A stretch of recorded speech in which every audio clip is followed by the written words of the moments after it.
नमस्कार भाइयों और बहनों, आप सबका स्वागत है हमारे चैनल पे। आज हम एक ऐसे टॉपिक पर बात करने वाले हैं जो इंडिया में बहुत ज्यादा ट्रेंडिंग है, वन नेशन वन इलेक्शन। क्या इंडिया इसके लिए तैयार है? क्या ये सच में एक अच्छा सोल्यूशन है या सिर्फ एक पॉलिटिकल एजेंडा? इससे इंडिया को क्या फायदा हो सकता है और कौन इसके सपोर्ट में है? वन नेशन वन इलेक्शन और कौन इसके अपोज में? One nation one election, one nation. अरे हमको क्या मिलेगा वन इलेक्शन की, 10 इलेक्शन की, 12 इलेक्शन? इन सभी सवालों के जवाब पाने के लिए वीडियो में आखिर तक बने रहिए। What is one nation one election? ये एक ऐसा प्रपोजल है जो गवर्नमेंट ऑफ इंडिया कंसिडर कर रही है, जिसमें सभी इलेक्शंस को एक ही दिन या स्पेसिफिक टाइम फ्रेम में कराया जाएगा। लोकसभा और सभी 28 स्टेट्स और 8 यूनियन टेरिटरीज के इलेक्शंस एक साथ होंगे, इंक्लूडिंग दिल्ली, जम्मू कश्मीर और पौंडीचेरी। वैसे क्या आपको पता है कि ये आइडिया नया नहीं है?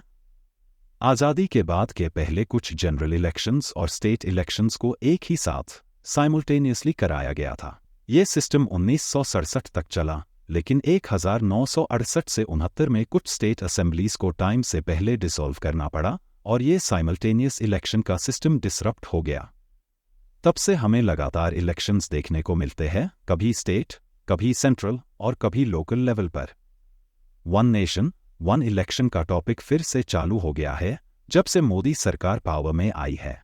नरेंद्र दामोदर दास मोदी 2014 से लेकर आज तक इस टॉपिक पर कई डिबेट्स हो चुके हैं। सितंबर 2023 में यूनियन गवर्नमेंट ने वन नेशन वन इलेक्शन के लिए एक हाई लेवल कमिटी एस्टैब्लिश की थी, जिसका नेतृत्व फॉर्मर प्रेसिडेंट श्री रामनाथ कोविंद कर रहे हैं। फिर 18 सितंबर 2024 को प्रधानमंत्री नरेंद्र मोदी ने ट्वीट करके ये अनाउंस किया कि कैबिनेट ने साइमल्टेनियस इलेक्शंस के लिए हाई लेवल कमिटी के रिकमेंडेशन को एक्सेप्ट कर लिया है।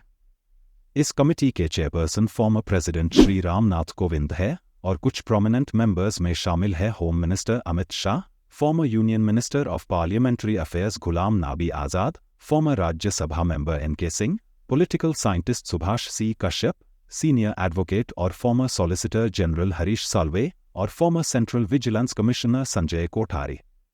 क्या काम है इस कमिटी का? वन नेशन वन इलेक्शन पर बनी कमिटी का मकसद है देश में नेशनल और स्टेट इलेक्शंस को एक साथ करने की संभावनाएं जांचना। इसके कुछ मुख्य काम है: एक साथ इलेक्शंस की संभावनाएं और कॉस्ट इफेक्टिवनेस देखना, जरूरी कानूनी बदलाव का सुझाव देना, इलेक्शन के खर्चे और सरकारी विघ्नों को कम करना। क्या बेनिफिट्स है? अब बात करते हैं इसके कुछ बेनिफिट्स की। सबसे पहले cost savings.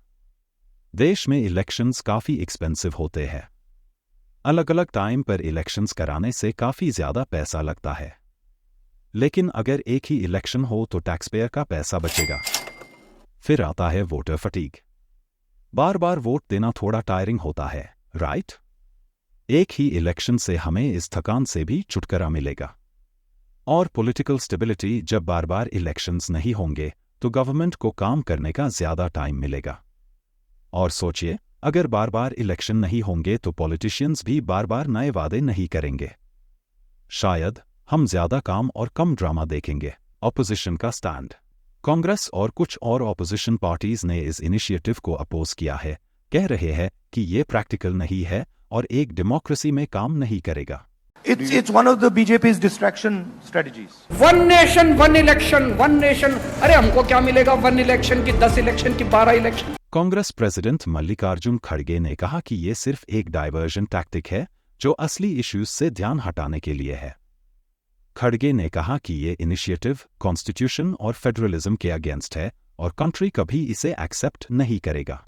One nation, one election impossible because several states, several problems and regional parties are there. Interesting बात यह है कि समाजवादी पार्टी ने इस प्रपोजल को सपोर्ट तो किया है, लेकिन साथ ही एक ऑल पार्टी मीटिंग की डिमांड भी रखी है। तो यहाँ भी एक बैलेंस्ड अप्रोच देखने को मिलता है, सपोर्ट भी और डिस्कशन की भी मांग। लीगल चैलेंजेस और हाई लेवल कमिटी की रिपोर्ट। एक और इम्पॉर्टेंट एस्पेक्ट है इसके लीगल और कॉन्स्टिट्यूशनल चैलेंजेस।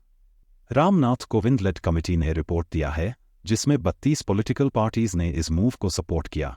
जबकि 15 पार्टीज ने अपोज किया। कमेटी के रिपोर्ट में ये भी रेकमेंड किया गया कि पहले लोकसभा और स्टेट असेंबली इलेक्शंस साथ कराए जाएं और 100 दिन के अंदर लोकल बॉडी इलेक्शंस सिंक किए जाए। इसके लिए एक इम्प्लीमेंटेशन ग्रुप भी सेटअप करने का प्रपोजल है। क्या ये दूसरे देशों में काम करता है? हाँ, कुछ और देशों में भी वन नेशन वन इलेक्शन जैसा मॉडल ऑलरेडी है।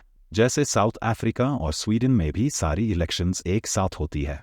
यूएस में भी फेडरल और स्टेट इलेक्शंस एक साथ ऑर्गेनाइज करना कॉमन है। लेकिन इन देशों और इंडिया में काफ़ी फ़र्क है। हमारे देश में कल्चरल और पॉलिटिकल डाइवर्सिटी ज़्यादा है और इलेक्शन स्ट्रक्चर भी यूनिक है। ये देखना इंटरेस्टिंग होगा कि क्या साउथ अफ्रीका, स्वीडन और यूएस का मॉडल इंडिया में इम्प्लीमेंट किया जा सकता है या हमें कुछ अलग अप्रोच लेनी होगी। तो भाइयों और बहनों, क्या India one nation one election के लिए रेडी है? क्या ये नए सिस्टम से हम एफिशिएंट बनेंगे या ज़्यादा प्रॉब्लम्स क्रिएट होंगे? आपका क्या विचार है? कमेंट्स में ज़रूर बताएं। और अगर आपको ये एनालिसिस अच्छा लगा तो लाइक, शेयर और सब्सक्राइब करना ना भूलें।